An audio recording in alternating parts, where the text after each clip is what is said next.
Nightmare Maestro invites you to a tale of ancient curses and modern skepticism, where the line between folklore and reality blurs like mist over a moonlit field.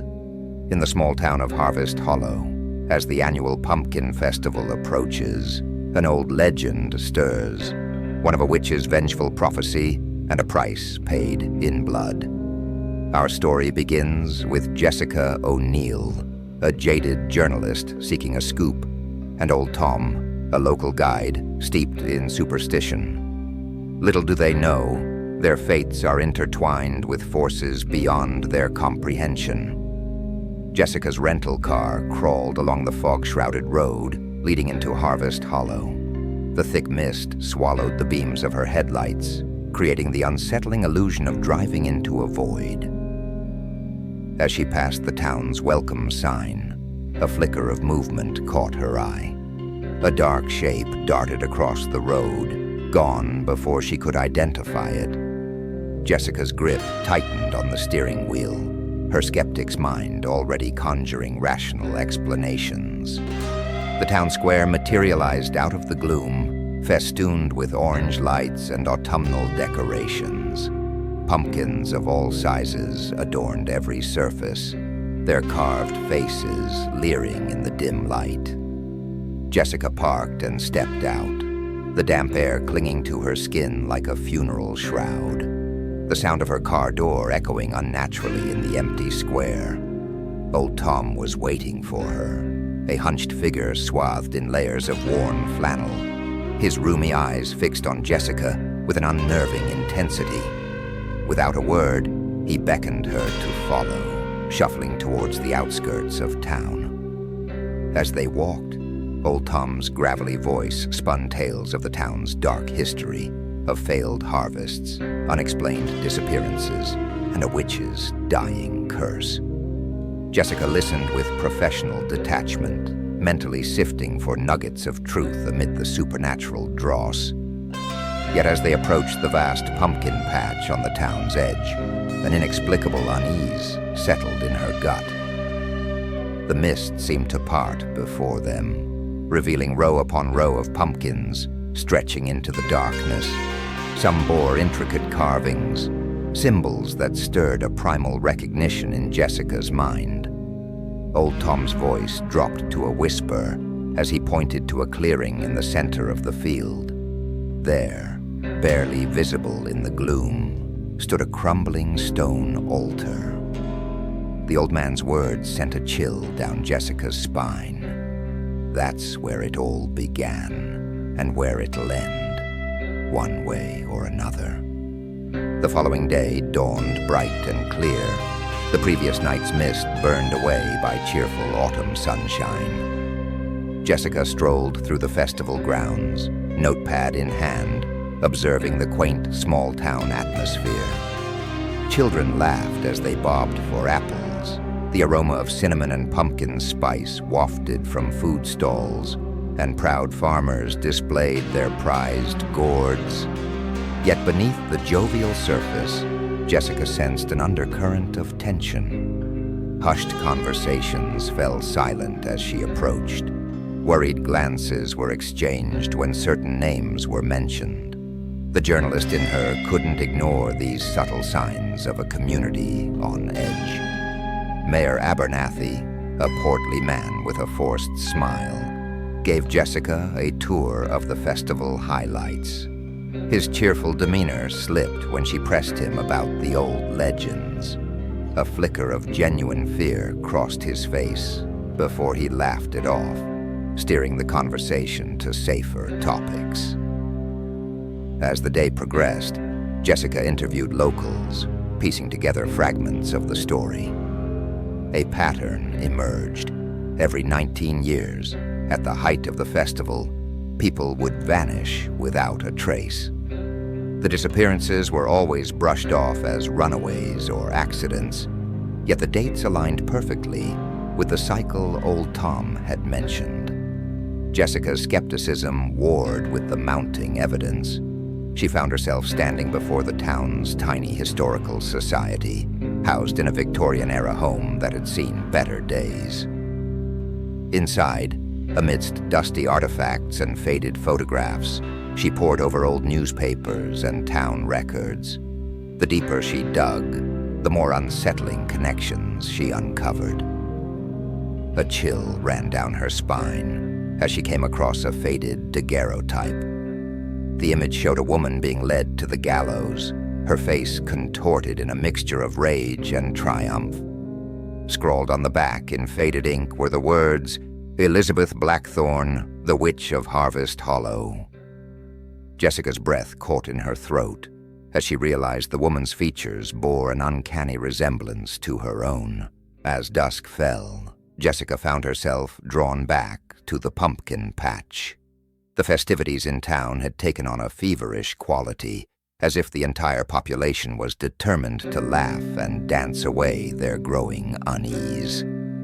Out here, in the gathering gloom, Jessica felt she might find answers.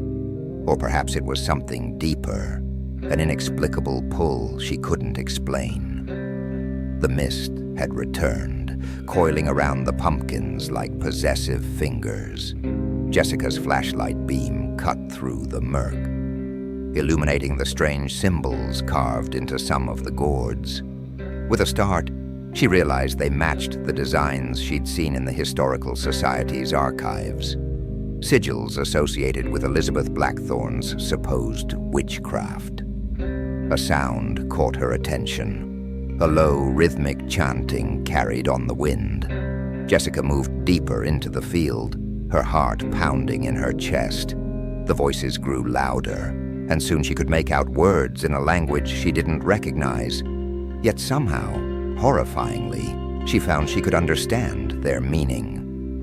The beam of her flashlight fell upon the stone altar. A group of robed figures surrounded it, swaying in time with their chant.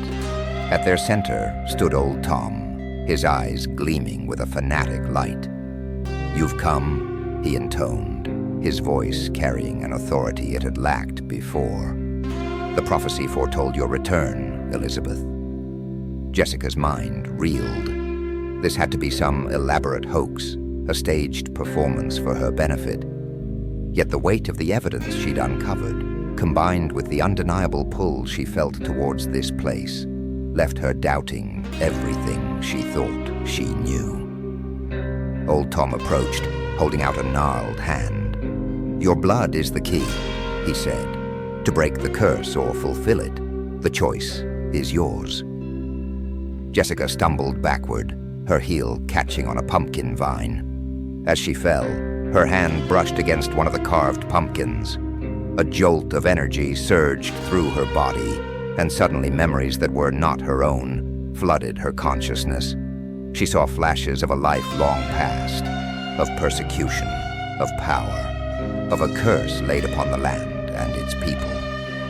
The weight of centuries pressed down upon her as she realized the terrible truth. She was not just Jessica O'Neill, skeptical journalist. She was the reincarnation of Elizabeth Blackthorne, and the fate of Harvest Hollow rested in her hands. Time seemed to warp and twist as Jessica grappled with the flood of ancestral memories. The robed figures had encircled her, their chanting growing more intense with each passing moment. Old Tom stood before her, his eyes gleaming with a mixture of reverence and fear.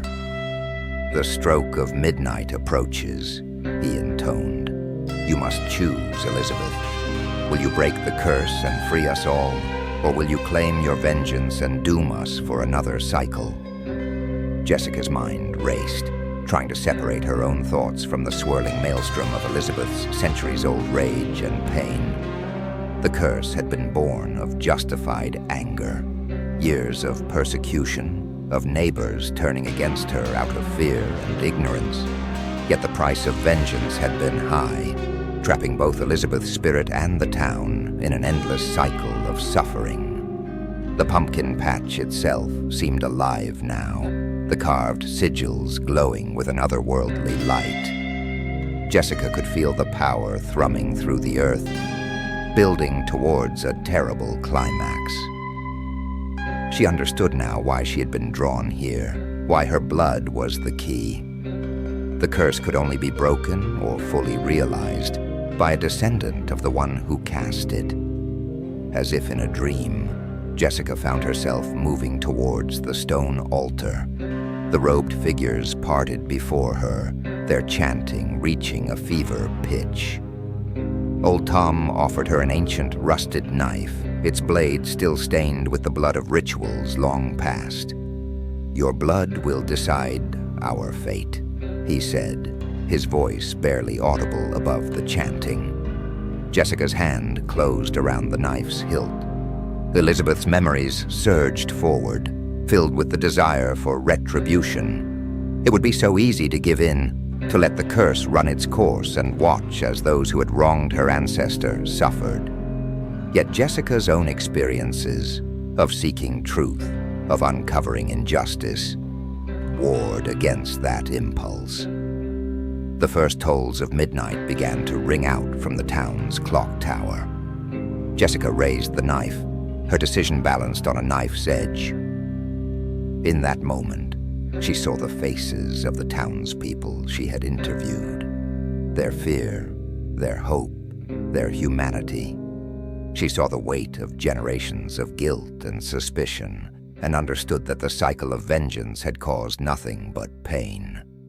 With a cry that echoed across time itself, Jessica brought the knife down, not on the altar, but across her own palm. "Enough!" she shouted, her voice carrying the authority of both the present and the past. "This ends now."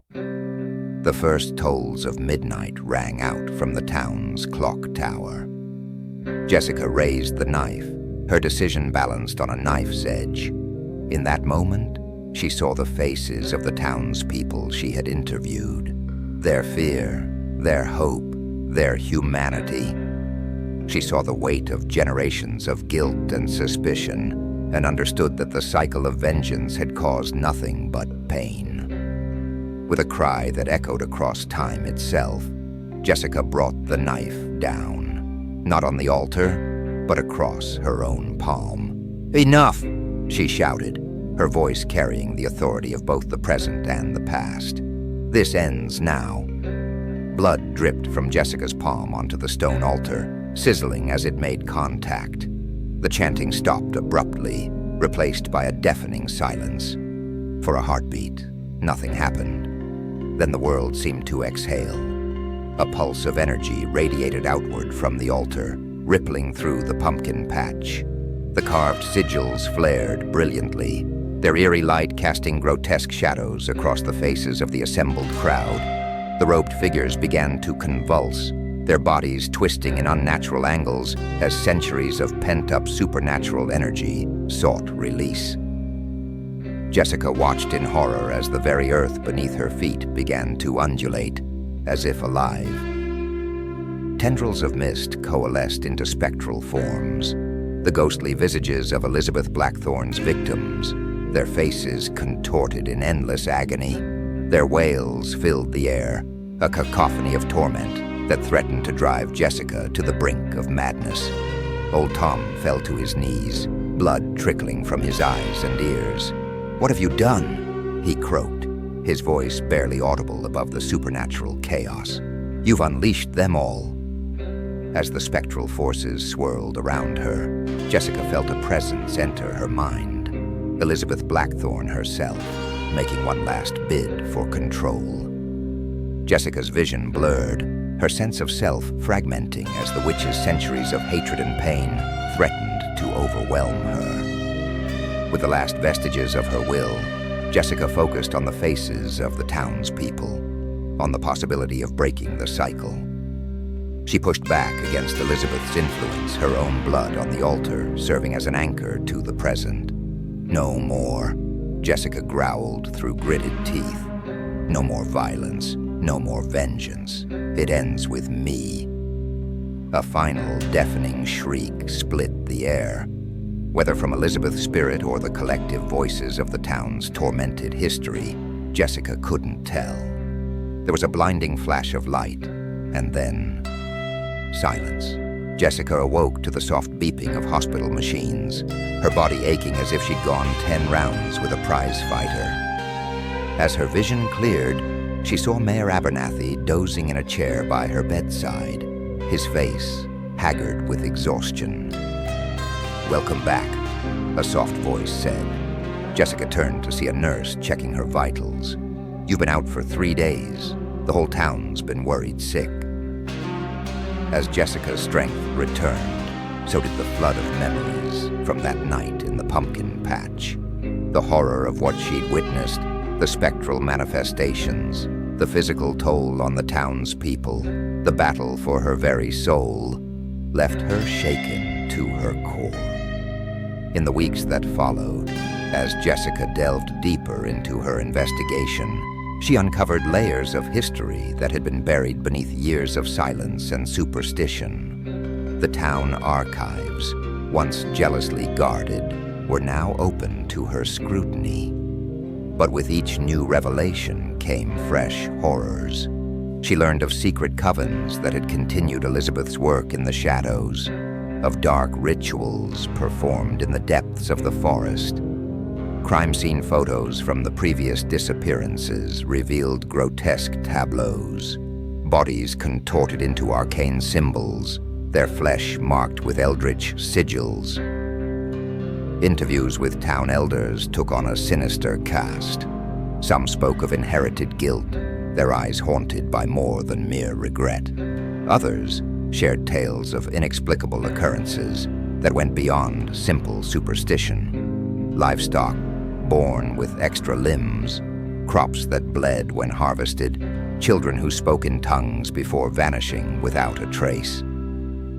As Jessica pieced together her article, she found herself grappling not just with questions of journalistic ethics, but with the very nature of reality itself. How does one convey the truth of a town's history when that truth defies rational explanation? Late one evening, as she sat in her rented room surrounded by notes and transcripts, Jessica felt a familiar prickle at the back of her neck.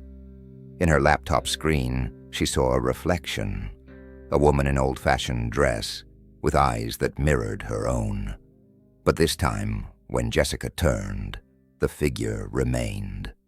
Elizabeth Blackthorne stood before her, not as the vengeful spirit of legend, but as a woman worn down by centuries of pain. "Our fates are intertwined," Elizabeth said, her voice a whisper on the edge of hearing.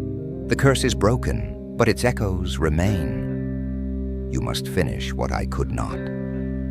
With that, the apparition faded, leaving behind a lingering chill and the faint scent of wood smoke and herbs. Jessica understood then that her role was not just to report on the town's history, but to help shape its future by bringing hidden truths to light, no matter how terrifying those truths might be. The autumn air was crisp and clean as Jessica strolled through Harvest Hollow's town square. But an undercurrent of unease remained. The annual pumpkin festival was in full swing. Yet there was a forced quality to the cheer, as if the town was desperately trying to reclaim a sense of normalcy. Alongside the traditional carving contests and pie-eating competitions, new events had been added. A memorial had been erected in honor of Elizabeth Blackthorne and other victims of the town's witch hunts. Local historians gave lectures on the real history of the region, their words carefully chosen to skirt the edges of the unexplainable. Jessica's article, published in a major national magazine, had sparked intense interest in Harvest Hollow. Scholars and curiosity seekers alike had descended on the town, eager to unravel its mysteries. But the townspeople, led by Mayor Abernathy, had been selective about which stories they shared and how. There were some truths, they had decided, that were better left buried. As the sun began to set, Jessica found herself drawn once more to the pumpkin patch on the outskirts of town. The stone altar had been removed, replaced by a simple plaque commemorating the site's significance.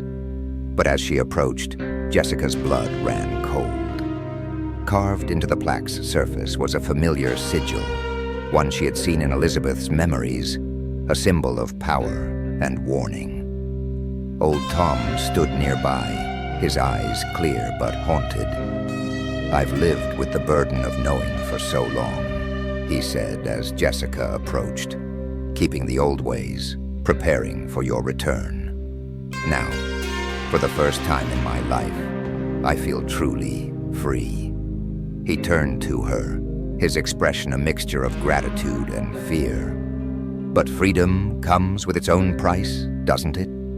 Jessica nodded, her hand unconsciously tracing the scar on her palm. "The curse is broken," she said softly, "but its roots run deep.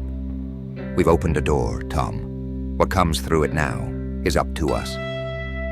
As darkness fell, the distant sounds of the festival carried on the wind. Laughter, music, the simple joy of a community united. But underneath it all, Jessica could hear something else.